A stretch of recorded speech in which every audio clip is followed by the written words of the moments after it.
வணக்கம். தமிழ்நாடு ஒற்றைச்சாளர முறையில், அதாவது தமிழ்நாடு சிங்கிள் விண்டோ போர்ட்டலில் எப்படி பிளானிங் பர்மிஷன் அப்லோட் பண்ணுறது அப்படின்றதுக்கும் டிராயிங் வரைஞ்சி அதை கரெக்ஷன் பண்ணுறதுக்கான வீடியோஸ் வந்து அப்லோட் பண்ணிட்டு வரேன். உங்களுக்கு பிடிச்சிருந்தா சேனலை சப்ஸ்கிரைப் பண்ணுங்கள், ஒரு லைக்கை போட்டு பெல் பட்டன் ப்ரெஸ் பண்ணிக்கோங்க. நன்றி.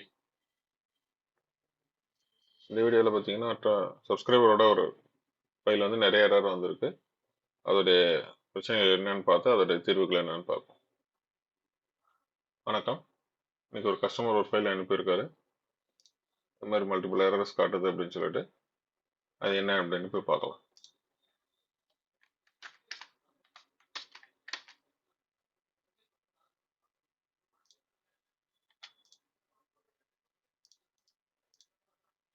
வெஹிகுலர் ஆக்சஸ் டிஸ்டன்ஸ்னு கொடுத்துருக்காரு. இது தேவை கிடையாது. இது டூ வீலர் டிரைவே கொடுத்துருக்காரு. இது நமக்கு தேவை கிடையாது. அதே மாதிரி வந்து டூ வீலர் பார்க்கிங்க்கு வந்து டைமென்ஷன் கொடுத்துருக்காரு. அது கிடையாது, தப்பு, அது வராது.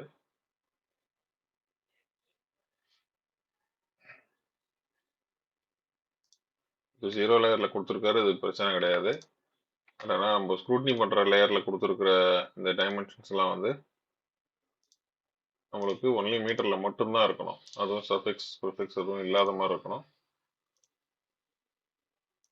அதெல்லாம் இருந்ததுன்னா அதுவே கொஞ்சம் ப்ராப்ளம் தான். லேயர்லாம் எதுவும் மாற்ற தேவையில்லை. ஒன்லி நம்ம பிரைமரி யூனிட்டோட சஃபிக்ஸ் ப்ரிஃபிக்ஸில் எதுவும் இல்லாத பார்த்துப்போம். ஆல்டர்னேட் யூனிட்டை ஆஃப் பண்ணிக்கலாம். வெறும் இப்போ மீட்டர் மட்டும்தான் இருக்கும். எதுவுமே தேவையில்லை, எடுத்துடலாம்.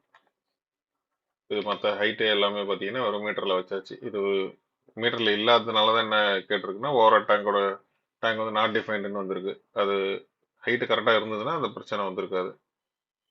இதில் வந்து பார்த்தீங்கன்னா ஃப்ரண்ட் செட் பேக் வந்து சரியாக இல்லை அப்படின்னு சொல்லியிருக்கு. ஃப்ரண்ட் செட் பேக்கு எல்லாமே வந்து ப்ராப்ளமாக இருந்திருக்கு.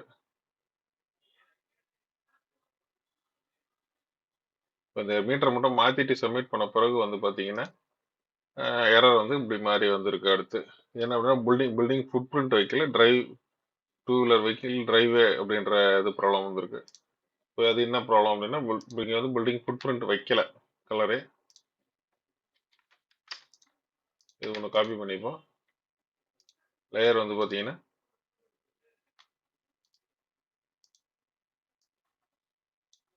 பில்டிங் ஃபுட் பிரிண்ட் தான். நான் இதுலேருந்தே காப்பி பண்ணிக்கிறேன்.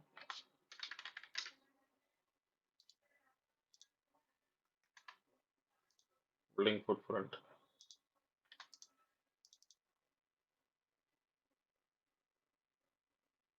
சாரி, இது தப்பு.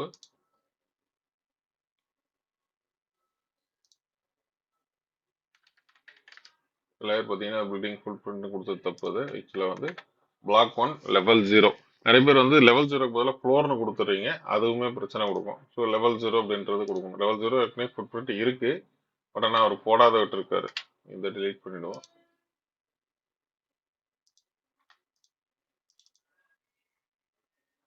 Black 1 level 0 building footprint. Colour வந்து 1. இது வந்து இங்கே இருக்கணும். இங்கே வைக்காததுனால தான் இது பிரச்சனை. அது rear set back, side set back, front set back, side set back. இங்கே எதை வச்சிருக்காருன்னு பார்த்துக்கலாம். Built up area, floor unit area, built up area and covered area மட்டும் கொடுத்துருக்காரு. இது கரெக்டாக இருக்குது. அடுத்த எரர் பார்த்தீங்கன்னா two wheeler driveway dimension not defined, maximum travel distance. இந்த ரெண்டு எரருக்குமே வந்து பார்த்தீங்கன்னா தேவையில்லாத லேயர் எக்ஸ்ட்ரா இருந்ததுனால வர பிரச்சனை இது. இந்த லேயர்ஸு அதே மாதிரி பார்த்தீங்கன்னா இங்கே தனியாக கொடுத்துருக்க பாருங்க, டூ வீலர் டிரைவே அப்படின்னு அண்டர்ஸ்கோர் டிரைவே அப்படின்னு சொல்லிட்டு இந்த லேயர் வந்து தேவை கிடையாது. இது தேவையில்லாத லேயர் கொடுத்துருந்தனால வந்த பிரச்சனை. பர்ஜ் அப்படின்ற கமாண்ட் யூஸ் பண்ணி நீங்கள் பர்ஜால் கொடுத்தீங்கன்னா எல்லாமே போயிடும். இப்போ லேயர் பார்த்தீங்கன்னா உங்களுக்கு தேவையானது மட்டும்தான் இருக்கும். நீங்கள் அதை செக் பண்ணும்போது லேவாக் போட்டு செக் பண்ணிக்கலாம்.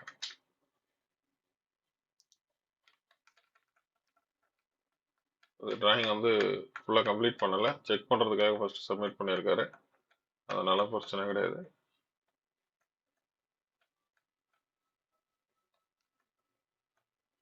வந்து பார்த்தீங்கன்னா இது 0 லேயரில் இப்போ இது என்ன காட்டுதோ இதுதான் பிடிஎஃப்ல உங்களுக்கு ஜென்ரேட் ஆகும்.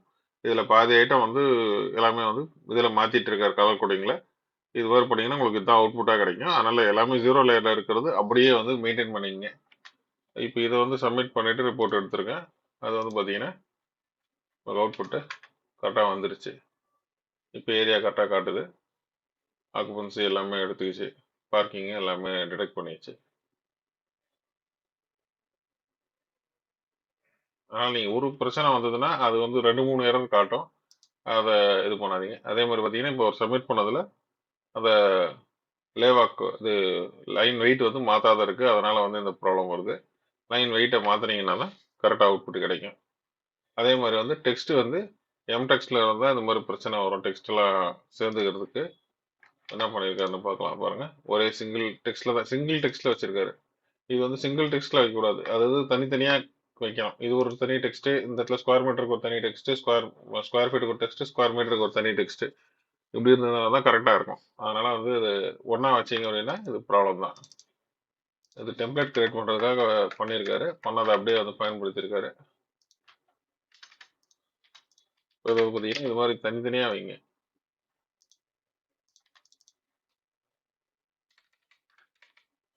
டெஸ்ட்டுக்காக சும்மா நம்பர் கொடுக்குறேன். இது மாதிரி தனித்தனியாக வச்சுட்டு இதை காப்பி பண்ணிங்க. ஒன்றா வச்சிங்கன்னா அதுவும் டெக்ஸ்ட் அலைன்மெண்ட்டில் ப்ராப்ளம் வர்றதுக்கான வாய்ப்புகள் ஜாஸ்தி. அது ஏற்கனவே வந்து எல்லா டெக்ஸ்ட்லையும் அது மாதிரி தான் ஆகுது. அதனால் நாங்கள் கம்ப்ளைண்ட் பண்ணியிருக்கோம். அதுக்கு சொல்யூஷன் எடுக்கிறேன்னு சொல்லியிருக்காங்க. பட் எப்போ எடுப்பாங்கன்னு தெரியாது. அது வரைக்கும் நம்ம வெயிட் பண்ண முடியாது. அதனால் வந்து நம்ம உஷாராக வந்து அதுக்கு தகுந்த மாதிரி டெக்ஸ்ட்டை கொடுத்தா அலைன்மெண்ட்டுக்கு தகுந்த மாதிரி இது படிப்போம்.